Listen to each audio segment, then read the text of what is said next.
होळीसाठी कोकणवासीय सध्या कोकणात निघालेले आहेत। आपण सध्या कुर्ला येथील बस डेपो आगारात आहोत। आपण पाहू शकतो की मोठ्या संख्येने कोकणवासीयांची गर्दी आपल्याला या ठिकाणी पाहायला मिळत आहे व तसेच गणेशोत्सवाबरोबर होळी देखील कोकण उत्सवांचा मोठा सण मानला जातो। त्यासाठी कोकणवासीय मोठ्या संख्येने आता कुर्ला या डेपोतून सध्या कोकणाकडे जाताना आपल्याला पाहायला मिळत आहे व तसेच खासगी बसचा देखील जे दर आहेत ते मोठ्या संख्येने आहेत। त्यामुळे एसटी महामंडळाकडून देखील 250 ज्यादा बसेस देखील सोडण्यात आलेला आहे व या बसेसचा आनंद घेत आपण पाहू शकतो की कोकणवासीय मोठ्या संख्येने आता कुर्ला या डेपोतून आपल्याला जाताना पाहायला मिळत आहे व तसेच होळी निमित्त मोठी गर्दी नेहरू डेपोत झाल्याचं चित्र आपल्याला पाहायला मिळत आहे व तसेच कोकणवासीय सध्या मोठ्या आनंदात व मोठ्या जल्लोषात आपल्या गावी जाताना पाहायला आपल्याला मिळत आहे। कॅमेरा पर्सन रवी साखरकरसह मी रवी कराड, TV9 मराठी, मुंबई।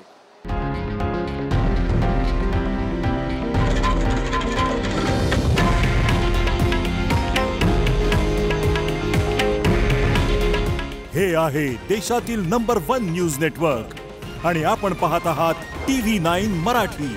काळजी तुमची, हित महाराष्ट्राचं।